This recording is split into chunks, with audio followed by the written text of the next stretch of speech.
നമ്മുടെ ജീവിതത്തിൽ ആവർത്തിച്ച് എന്തെങ്കിലും ഹറാം കണ്ടെങ്കിൽ ആദ്യമേ നമുക്ക് തടയപ്പെടുന്നത് ഖുർആൻ്റെയും സുന്നത്തിൻ്റെയും ഇൽമാണ്.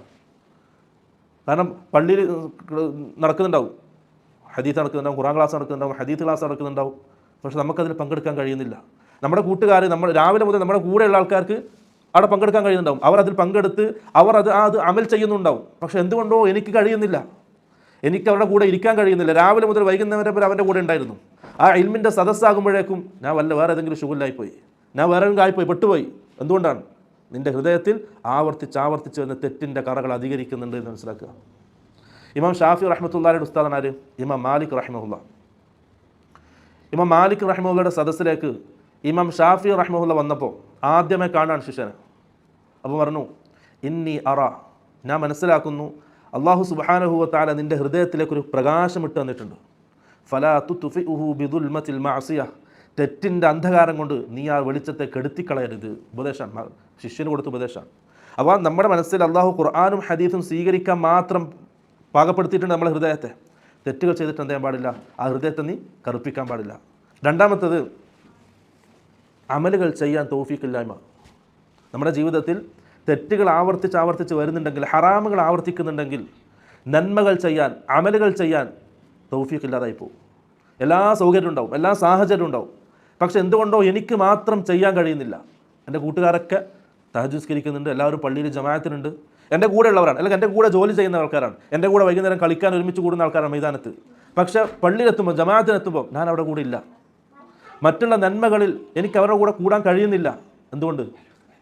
നമ്മുടെ ഹൃദയം കറുത്തിരിക്കാൻ തെറ്റിൻ്റെ ഭാരം കൊണ്ട്. നന്മകൾ ചെയ്യാൻ തടസ്സമാക്കപ്പെടും. ഇമാം ഹസൻ അൽ ബസ്രി റഹിമഹുള്ളയോട് ഒരാൾ ചോദിച്ചു, ഞാൻ രാത്രി ഉറങ്ങാൻ കിടക്കുന്ന സമയം തഹജ്ജുദിന് എഴുന്നേൽക്കുമെന്ന നിയ്യത്ത് എനിക്കുണ്ട്, ഞാൻ വെള്ളമൊക്കെ തയ്യാറാക്കി വെക്കും വുദൂ ചെയ്യാൻ, എല്ലാം തയ്യാറാക്കി വെച്ചിട്ടാണ് ഉറങ്ങാൻ പോവുക. പക്ഷേ എനിക്ക് എണീക്കാൻ കഴിയുന്നില്ല, തഹജ്ജുദ് നിസ്കരിക്കാൻ കഴിയുന്നില്ല. അല്ലേ, നമ്മളെല്ലാവരും ആഗ്രഹിക്കും നല്ലൊരു ജീവിതം, അള്ളാഹ് ഇഷ്ടപ്പെടുന്ന സുന്നത്തനുസരിച്ചുള്ള ജീവിതം എല്ലാവരും ആഗ്രഹിക്കുന്നുണ്ട്. പക്ഷെ നമുക്ക് എന്തില്ല, കഴിയുന്നില്ല, പൂർത്തിയാക്കാൻ കഴിയുന്നില്ല, ആഗ്രഹത്തിനനുസരിച്ച് ചെയ്യാൻ കഴിയുന്നില്ല. അപ്പോൾ ഇദ്ദേഹം ചോദിച്ചു, ഞാൻ എല്ലാം തയ്യാറാക്കിയിട്ടാണ് കിടക്കുക, പക്ഷേ എനിക്ക് തഹജ്ജുദ് എഴുന്നേൽക്കാൻ കഴിയുന്നില്ല. അപ്പം ഹസൻ അൽ ബസ്രി റഹിമഹുല്ലാഹ് പറഞ്ഞ മറുപടി, ഖയ്യദത്ക ദുനൂബുക്, നിന്നെ പിടിച്ചു വെക്കുന്നത് നീ ചെയ്ത പാപഭാരങ്ങളാണ്. നീ ചെയ്ത പാപഭാരങ്ങളാണ് ആ അമലുകൾ ചെയ്യുന്നതിൽ നിന്നും നിന്നെ പിടിച്ചു വെക്കുന്നത്. മൂന്നാമത്തെ കാര്യം, നമ്മുടെ ജീവിതത്തിൽ ഹറാമുകൾ അധികരിച്ചാൽ പ്രിയമുള്ളവരെ റിസ്ക് തടയപ്പെടും. റിസ്ക് എന്ന് പറഞ്ഞാൽ ദുനിയാവിൽ നമുക്ക് ജീവിക്കാൻ ആവശ്യമായ എല്ലാ കാര്യങ്ങളും, അതുപോലെ തന്നെ ആഖിറത്തിലേക്ക് വേണ്ടി ഒരുക്കി വെക്കാൻ നമുക്ക് എന്തൊക്കെ കാര്യങ്ങൾ ആവശ്യമാണോ അതും റിസ്ക്കിൽ പെടും. റസൂൽ സല്ലല്ലാഹു അലൈഹി വസല്ലം പറഞ്ഞു, ഒരു അടിമ അവൻ ചെയ്ത തെറ്റിൻ്റെ കാരണമായിട്ട് അവൻ്റെ റിസ്ക് തടയപ്പെടും. മറ്റൊരായത്ത് അല്ലാഹു പറയാണ്, വലൗ അന്ന അഹ്ലൽ ഖുറ ആമനു വത്തഖൗ ലഫതഹ്നാ അലൈഹിം ബറകാത്തിൻ മിനസ് സമാഇ വൽ അർദ് വലാകിൻ കദ്ദബു ഫഅഖദ്നാഹും ബിമാ കാനൂ യക്സിബൂൻ. അല്ലാഹു പറഞ്ഞ വാക്കാണ്, വലൗ അന്ന അഹ്ലൽ ഖുറ, ആ നാട്ടുകാർ ആമനു വിശ്വസിച്ചിരുന്നെങ്കിൽ, വത്തഖൗ അവർ തഖ്വയുള്ളവരായിരുന്നെങ്കിൽ, വിശ്വസിക്കുകയും തഖ്വയുള്ളവരും ആവുകയാണെങ്കിൽ, ലഫതഹ്നാ അലൈഹിം ബറകാത്തിൻ മിനസ് സമാ, ആകാശത്തിൽ നിന്ന് ബർക്കത്തിൻ്റെ വാതിലുകൾ നാം അവർക്ക് തുറന്നു കൊടുക്കുമായിരുന്നു. നാനാഭാഗത്തും ബർക്കത്തായിരിക്കും, എല്ലായിടത്തും സുഖസൗകര്യങ്ങളായിരിക്കും, എവിടെയും അല്ലാഹു പ്രയാസപ്പെടുത്തൂല. പക്ഷെ അവർ എന്താക്കി? കദ്ദബു, പ്രവാചകന്മാരെ കളവാക്കി, അള്ളാഹുവിൻ്റെ ആയാത്തുകൾ അവർ കളവാക്കി നിഷേധിച്ചു.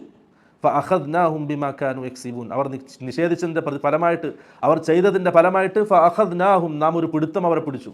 അള്ളാഹുവിൻ്റെ ശിക്ഷ ഇറങ്ങി. ഈ ആയത്ത് മനസ്സിലാകുന്നത് എന്താണ്? തഖ്വയുള്ളവരായി മുഅ്മിനീങ്ങളായാൽ ആകാശത്തു നിന്ന് എന്ത് ചെയ്യും? ബർക്കത്തിൻ്റെ വാതിലുകൾ തുറക്കപ്പെടും. നേരെ തിരിച്ച് തഖ്വയില്ലാതെ സൂക്ഷ്മതയില്ലാതെയാണ് ജീവിക്കുന്നതെങ്കിൽ ബർക്കത്തിൻ്റെ വാതിലുകൾ തുറക്കപ്പെടില്ല. നമുക്ക് മുമ്പിൽ പ്രയാസമായിരിക്കും, ദുനിയാവ് എപ്പോഴും പ്രയാസമായിരിക്കും, ഇടുക്കിക്കളയും ജീവിതം, ബർക്കത്തുണ്ടാവില്ല, വിശാലത ഉണ്ടാവില്ല സമ്പത്തിൽ. വമൻ യത്തഖില്ലാഹ യജ്അൽ ലഹു മഖ്റജ വയർസുഖുഹു മിൻ ഹൈസു ലാ യഹ്തസിബ്. അല്ലാഹു പറഞ്ഞ വാക്കാണ്, അള്ളാഹുവിനെ തഖ്വ ചെയ്ത് ജീവിക്കുന്നവർ, സൂക്ഷ്മതയോടെ ജീവിക്കുന്നവർ, അവർക്ക് അള്ളാഹു എന്ത് ചെയ്യും? എല്ലാ പ്രയാസങ്ങളിൽ നിന്നും ഒരു തുറവി, ഒരു വഴി അള്ളാഹു തുറന്നു കൊടുക്കും, ഒരു പരിഹാര മാർഗം അള്ളാഹു കാണിച്ചു കൊടുക്കും.